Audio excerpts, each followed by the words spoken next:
My experience is with people that we're probably running at about 51% of our capacity. Something, I mean, you can think about this yourselves. I often ask undergraduates how many hours a day you waste or how many hours a week you waste. And the classic answer is something like 4 to 6 hours a day. You know, inefficient studying, watching things on YouTube that not only do you not want to watch, that you don't even care about, that make you feel horrible about watching after you're done. That's probably 4 hours right there. You know, you think, well, that's 20, 25 hours a week, it's 100 hours a month, that's 2.5 full work weeks, it's half a year of work weeks per year. And if your time is worth $20 an hour, which is a radical underestimate, it's probably more like 50 if you think about it in terms of deferred wages. If you're wasting 20 hours a week, you're wasting $50,000 a year. And you are doing that right now. And it's because you're young, wasting $50,000 a year is a way bigger catastrophe than it would be for me to waste it, because I'm not going to last nearly as long. And so if your life isn't everything it could be, you could ask yourself, well, what would happen if you just stopped wasting the opportunities that are in front of you? You'd be who knows how much more efficient, 10 times more efficient, 20 times more efficient. That's the Pareto distribution. You have no idea how efficient people get. It's completely, it's off the charts. Best thing you can do is teach people to write, because there's no difference between that and thinking. And one of the things that just blows me away about universities is that no one ever tells students why they should write something. It's like, well, you have to do this assignment. Well, why are you writing? Well, you need the grade. It's like, no. You need to learn to think, because thinking makes you act effectively in the world. Thinking makes you win the battles you undertake, and those could be battles for good things. If you can think and speak and write, you are absolutely deadly. Nothing can get in your way. So that's why you learn to write. It's like, and I can't believe that people aren't just told that.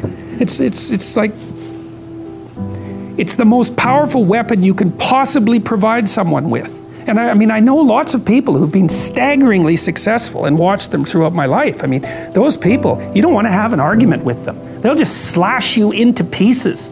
And not in a malevolent way. It's like, if you're going to make your point and they're going to make their point, you better have your points organized, because otherwise you are going to look like and be an absolute idiot. You are not going to get anywhere.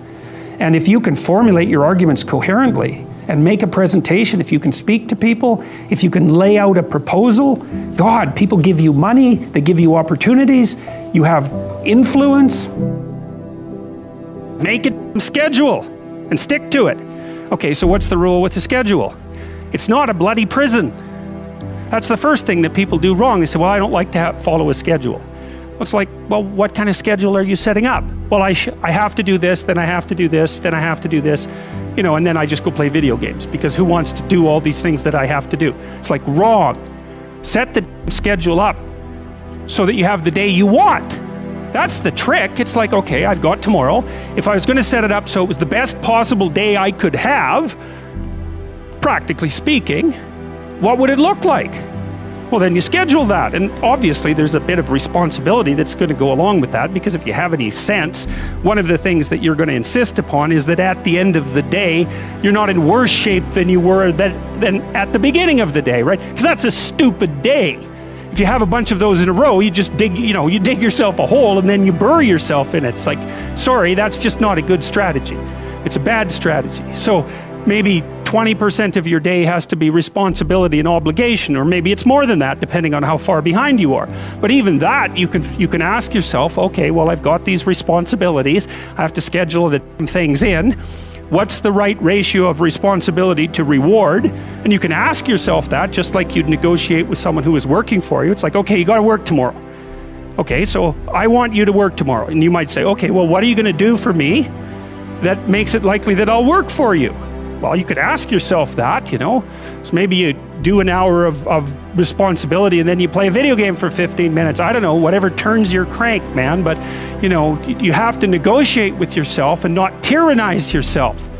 Like you're negotiating with someone that you care for, that you would like to be productive and have a good life. And that's how you make the schedule. It's like, and then you look at the day and you think, well, if I had that day, that'd be good. Great.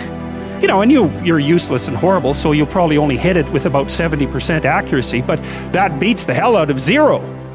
Right? And if you hit it even with 50% accuracy, another rule is, well, aim for 51% the next week, or 50.5% for God's sake, or because you're going to hit that position where things start to loop back positively and spiral you upward.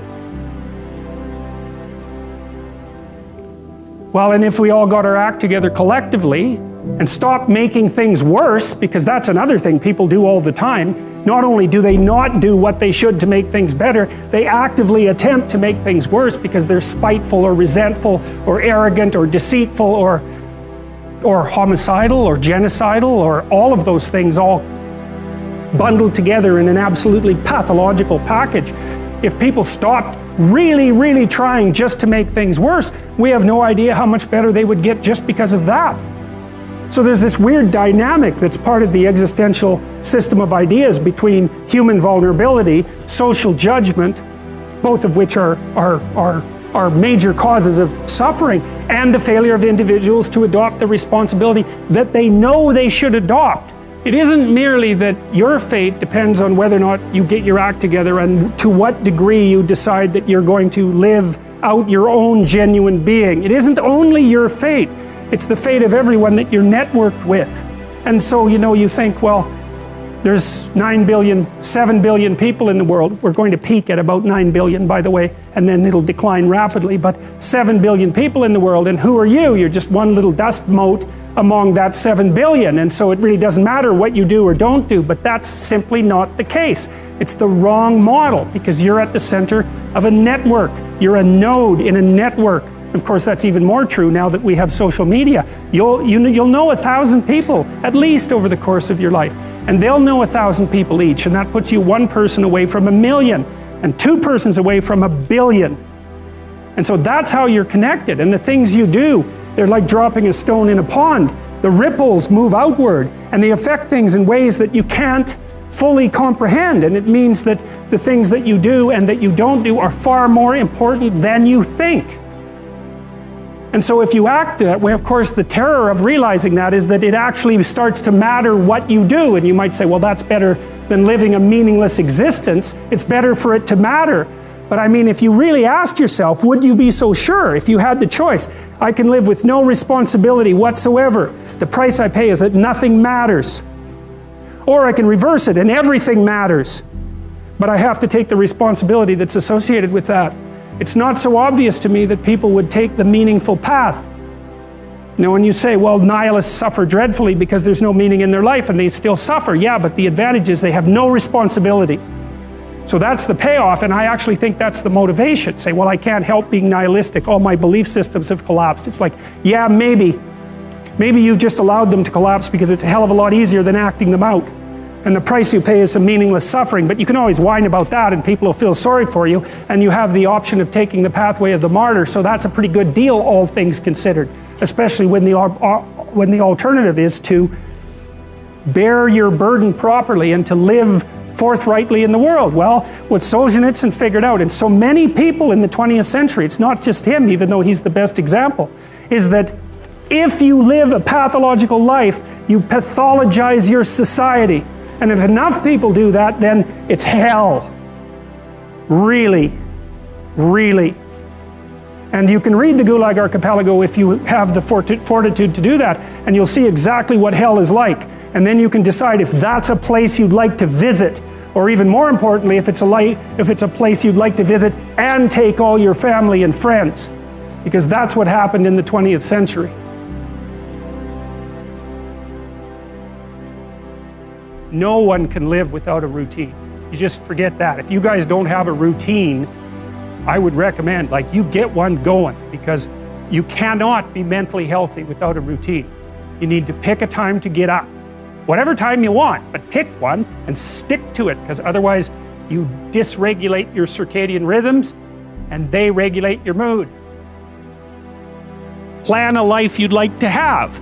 And you do that partly by referring to social norms. That's more or less rescuing your father from the belly of the whale, but the other way you do that is by having a little conversation with yourself about as if you don't really know who you are, because you know what you're like. You won't do what you're told. You won't do what you tell yourself to do. You must have noticed that. It's like you're a bad employee and a worse boss, and both of those work, you know, for you.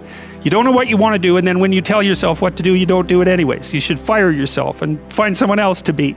But you know, my point is that you have to understand that you're not your own servant, so to speak. You're someone that you have to negotiate with, and you're someone that you want to present the opportunity of having a good life to. And that's hard for people because they don't like themselves very much. So, you know, they're always like cracking the whip and then procrastinating, and cracking the whip and then procrastinating, and it's like, God, it's so boring and such a pathetic way of spending your time. I think what you have to do, and this is part of humility, is you have to look around you within your sphere of influence, like the direct sphere of influence, and fix the things that announce themselves as in need of repair. But one of the main reasons that people don't get what they want is because they don't actually figure out what it is. And the probability that you're going to get what would be good for you, let's say, which would even be better than what you want, right? Because, you know, you might be wrong about what you want easily, but maybe you could get what would really be good for you. Well, why don't you? Well, because you don't try. You don't think, okay, here's what I would like if I could have it. And I don't mean in a way that you manipulate the world to force it to deliver you goods for status or something like that. That isn't what I mean. I mean something like, imagine that you were taking care of yourself like you were someone you actually cared for. And then you thought, okay, I'm caring for this person. I would like things to go as well for them as possible. What would their life have to be like in order for that to be the case? Well, people don't do that. They don't sit down and think, all right, you know, let's figure it out. You've got a life. It's hard, obviously. It's like 3 years from now, you can have what you need. You got to be careful about it. You can't have everything. You can have what would be good for you, but you have to figure out what it is, and then you have to aim at it. Well, my experience with people has been if they figure out what it is that would be good for them, and then they aim at it, then they get it. And it's strange because they don't it's a strange thing. It's not quite that simple because, you know, you may formulate an idea about what would be good for you, and then you take 10 steps towards that, and you find out that your formulation was a bit off, and so you have to reformulate your goal. You know, so you're kind of going like this as you move towards the goal. But a huge part of the reason that people fail is because they don't ever set up the criteria for success. And so, since success is a very narrow line and very unlikely, the probability that you're going to stumble on it randomly is 0. And so there's a proposition here, and the proposition is, if you actually want something, you can have it. Now the question then would be, well, what do you mean by actually want? And the answer is that you reorient your life in every possible way to make the probability that that will occur as certain as possible. And that's a sacrificial idea, right? It's like, you don't get everything. Obviously. But maybe you can have what you need. And maybe all you have to do to get it is ask. But the asking isn't a whim or today's wish. It's like, you have to be deadly serious about it. You have to think, okay, like, I'm taking stock of myself. And if I was going to live properly in the world, and I was going to set myself up such that being would justify itself in my estimation, and I don't mean as a harsh judge, exactly what is it that I would aim at? Sit on your bed one day and ask yourself, what remarkably stupid things am I doing on a regular basis to absolutely screw up my life? And if you actually ask that question, but you have to want to know the answer, right? Because that's actually what asking the question means. It doesn't mean just mouthing the words. It means you have to decide that you want to know. You'll figure that out so fast it'll make your hair curl.